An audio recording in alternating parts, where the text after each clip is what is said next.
Attention, je sais que aujourd'hui c'est un grand jour.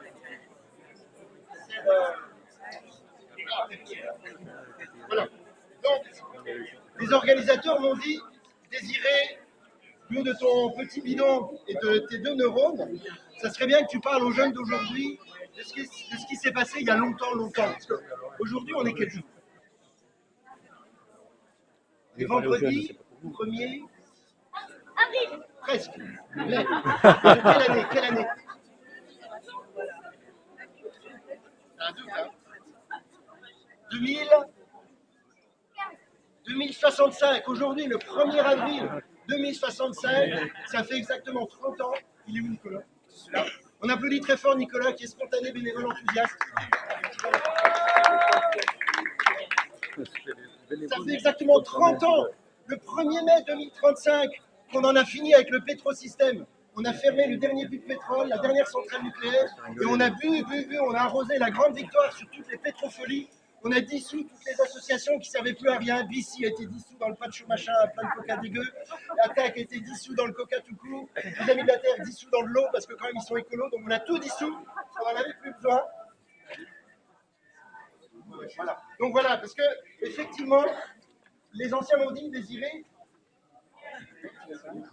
On applaudit Nicolas qui supporte les caprices. Ouais, il est très fort. Voilà, donc. Juste pour vous rappeler, parce qu'on a beaucoup vu, ça fait quand même quelques jours qu'on fête le 30e anniversaire de la fin du pétrosystème, et on a quand même très soif. Et déjà un peu plus. Enfin bref, plus on boit, plus on a soif. Voilà, alors, juste pour rappel, en 2029, c'était le grand déclenchement, vous savez, la grande crise de 2029.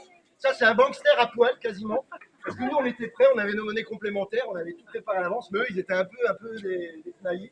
Et donc, on a gagné contre les banksters, et après. 6 ans plus tard, 2035, pour fermer toutes les cochonneries, les pétrochonneries qui restaient. Et voilà, donc on peut applaudir et arroser, je l'avais prévenu. Hein.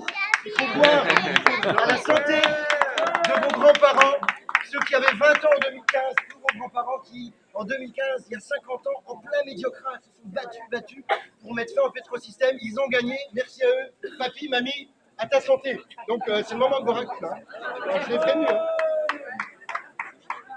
Alors, qu'on arrive à ce niveau-là, il faut quand même expliquer aux jeunes d'aujourd'hui, les jeunes qui sont nés après les années 40, 2040, parce qu'ils ne savent pas. Ils ne savent pas que le pétrole, tout ça, le pétrosystème, ils ne connaissent pas, donc il faut leur expliquer. Mais c'était quoi, en 2015, en plein médiocrage, il y a 50 ans? C'était quoi ce truc qui nous pourrissait la tête si on ne savait pas quoi en faire? Alors on va peut-être leur expliquer. Ça vous intéresse de savoir? Alors en plus, il y a des moins jeunes, enfin des presque plus moins jeunes, qui passent le brevet d'aptitude communautaire, le bac 2065, on m'a dit ça. Et au bac 2065, l'histoire postmoderne, c'est un gros coef, hein, c'est coef 5 au moins, comme l'espéranto et le basque, bien sûr. Donc vraiment, ça serait bien qu'on les aide à réviser, parce que le bac 2065, c'est bientôt. Et donc j'ai piqué les lunettes de mon petit-fils. C'est des lunettes translémoscopiques. Avec ça, il n'y a plus besoin d'apprendre ces leçons. On les met, et hop, c'est tout. C'est pratique, hein. Et là, je vais charger une carte très utile, qui va parler du sujet de ce soir, d'aujourd'hui. Alors, de quoi allons-nous parler? Je laisse deviner. De quoi allons-nous parler aujourd'hui? Emmanuel Cher. Quand même, elle est presque facile. Vous ne devinez pas? Le bac là, dans 2 semaines. On va parler des fossiles. Elle est assez pourrie, mais je l'aime beaucoup, donc je la garde. Le titre de la conférence, c'est la sortie des fossiles. Donc on parle de fossiles, on va voir comment on est sorti des fossiles. Parce que les fossiles, c'est quoi? C'est quoi les fossiles? On ne parle pas des fossiles solides, des espèces d'escargots qui se sont fait avoir, qui sont transformés en pierre. On parle des fossiles liquides. Les fossiles liquides, par exemple, ceux qui tiennent là-dedans. Donc ça, c'est une marmite très très spéciale. C'est une pétromarmite. Ça se voit. Elle a même un couvercle si je le retrouve. Alors la pétromarmite, dedans il y a quoi dans la pétromarmite? Du pétrole. Ouais. Et le pétrole, qu'est-ce que c'est? Les jeunes, ils ne savent pas. En général, comme ça a disparu, hein, on a fermé le dernier puits en 2035, donc effectivement, ils ne savent plus ce que c'est que le pétrole. Alors pour expliquer, pardon? C'est un peu noir. C'est un peu noir, ouais, c'est vrai. Comme les fossiles, mais vrais fossiles, mais faux récits. Alors, le pétrole, Pour vous expliquer, c'est un peu comme Astérix. Vous connaissez Astérix? Oui. Non. Et Astérix, il boit quoi? La potion magique. Et pourquoi on appelle ça potion magique? Parce que c'est magique. Ouais, mais c'est magique pourquoi? C'est à quelle Parce magie? que ça lui donne de la force. Voilà, la magie de la potion magique, c'est que ça donne beaucoup, beaucoup de force.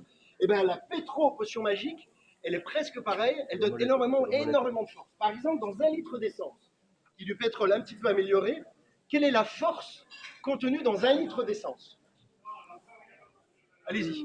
On va dire ça en termes de personnes qui travaillent par jour. Il y a combien de personnes qui bossent dans 1 litre d'essence pendant une journée? Bon, il y en a qui ont déjà le bac, là. Et ceux qui sont moins sûrs. Allez, en gros, là, à votre avis, 10 personnes, ouais, à la louche de pétrole. Encore? Bon alors, puisqu'il y en a qui ont un peu déjà la réponse, effectivement, dans 1 litre de pétrole un peu raffiné, il y a 100 bras qui travaillent pendant 8 heures. C'est énorme. T'imagines 100 personnes dans la bouteille et qui peuvent faire plein de choses. Hein. Donc ça, c'est une vraie potion magique.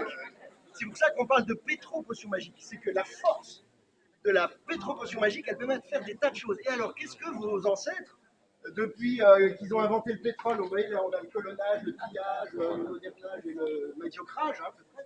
Donc depuis tous ces âges un peu fous, ces pétropholies, qu'est-ce que nous, on a fait de la force du pétrole? Vous vous souvenez pas? C'est Astérix. Bon, on va revenir à Astérix. Astérix, il a fait quoi de la force de la potion magique? Il a tout bu. Non, ça, c'est Obélix. Obélix, c'est mon... J'ai une hernie, là. Il a fait quoi, Astérix? Il a battu les Romains. Voilà, il a mis des baffes aux Romains, et puis, il a cueilli des sangliers dans la forêt. C'est cool. Ça fait des toasts, il fait des bouquets de sangliers, puis après, il les croque. Donc, c'est utile.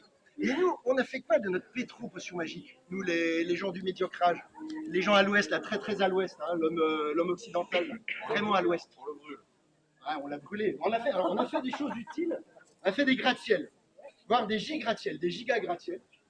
Des giga-gratte-ciels, bon ça c'est parfois utile, ça doit être se lever. Mais on fait aussi plein de choses pas vraiment utiles. Par exemple, on a inventé des autoroutes qui allaient nulle part et qui étaient pleines de voitures qui ne pouvaient plus avancer. Donc là-dedans, il y avait des tonnes de ferraille qui transportaient des tonnes de viande sur 1 mètre pendant 2 heures en cramant plein de pétrole. Donc c'était un peu du pillage, du gaspillage, du pétropillage, du charbon-pillage, enfin du pillage de gaz, enfin de... Voilà, en plus.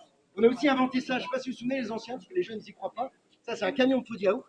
Tu promènes des yaourts partout, il fait 5000 km avant d'arriver dans ton assiette. C'est pas très utile. C'est dommage d'utiliser la pétro-potion magique pour des choses aussi bêtes. Alors il y a un autre exemple très drôle. Ça, c'est quoi? Vous voyez quoi là? Des voitures qui s'aiment. Des tomates. Bravo. Vous voyez quoi? Des tomates. Ils ont déjà trouvé ce que c'est.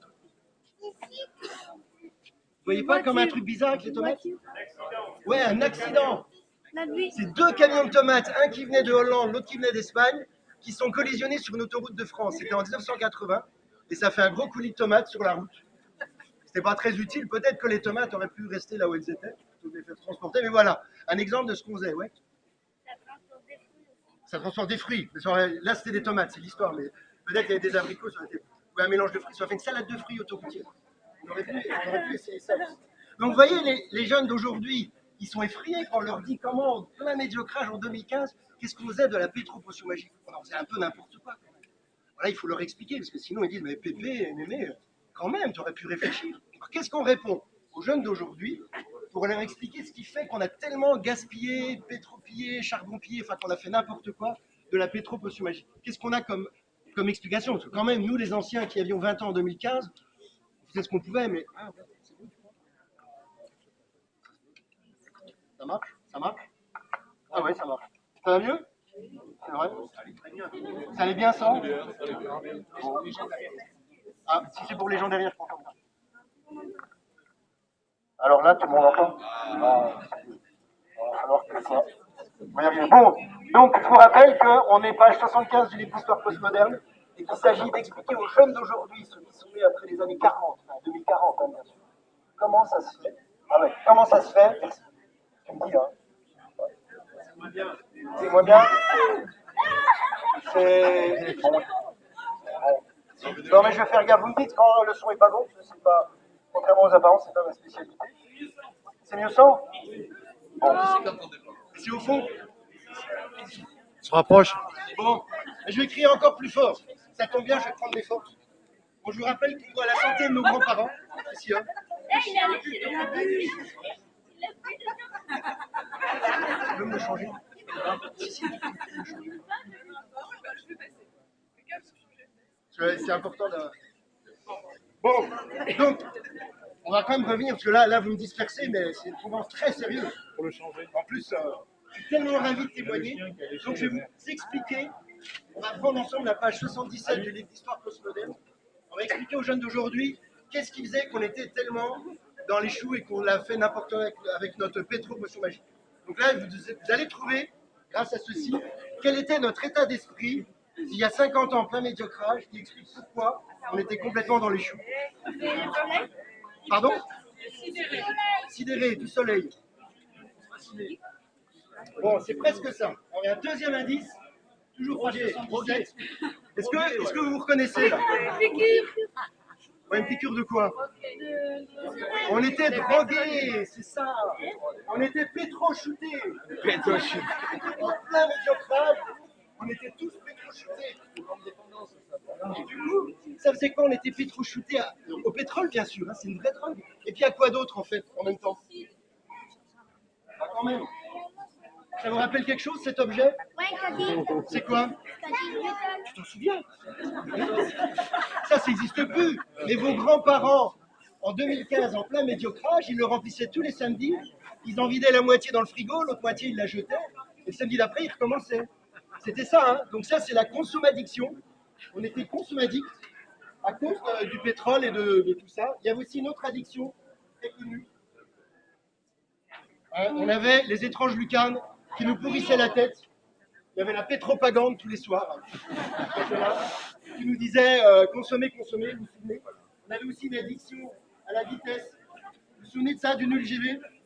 En Pays Basque, en plus, vos grands-parents, il y a 50 ans, ils se sont drôlement battus. Ils ont réussi à empêcher la ligne à grande vitesse. Ça, c'était très très nul. Hein.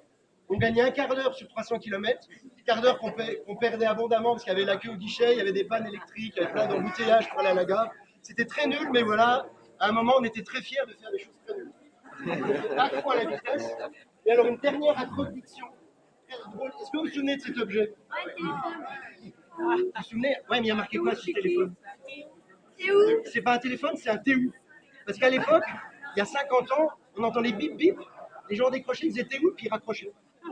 C'était ça, hein. Bon, maintenant, on s'en sert de façon un peu plus utile. On donne rendez-vous pour se voir en vrai, mais à l'époque, non, c'est juste se dire TU. Donc c'était un TU. On était très accros à ça. Je ne sais pas si vous vous souvenez, mais il y en a, ils dormaient avec, ils n'arrivaient pas à lâcher leur TU. C'est impressionnant. Donc là, quand on arrive à ce niveau-là, les jeunes d'aujourd'hui, à la fois ils comprennent et à la fois ils disent, mais quand même, ma fille, mamie, c'est facile de décrocher. Par exemple, moi, Désiré, j'aime bien le chocolat. Ça se voit que j'aime bien le chocolat. Le chocolat, comme c'est bon, j'en prends. Et comme c'est pas très bon, je vais arrêter. Et comme c'est très très bon, je ne vais pas arrêter aujourd'hui. Je vais arrêter demain, d'accord? Donc, demain, c'est trop bon, je vais arrêter après-demain. En fait, c'est dur de décrocher. Hein, vous savez que c'est dur. Bon, moi, je parle du chocolat. Là, on parlait du pétrole, mais toutes les substances plus ou moins joyeuses, hein, les spatial gâteaux, les jolis cônes, tous les canettes, tout ça, c'est pas facile de décrocher. Alors, il y en a certaines, on peut garder, hein, après, on s'entend bien, mais le pétrole, le pétro-shoot, là, il fallait vraiment arrêter. Il fallait qu'on arrête les pétro-shoots et de comprendre qu'on était accro. Ah, on l'applaudit très fort. Merci. À la santé de nos papis, mamies, pas des vôtres. Si vous montrez quand même qu'il fallait être très modeste. Ça, c'est ma photo il y a déjà. Ben, moi aussi, j'étais comme les autres. Donc, on était tous dans le même pétro-shoot, dans le même pétro-bateau. Il fallait tous qu'on passe à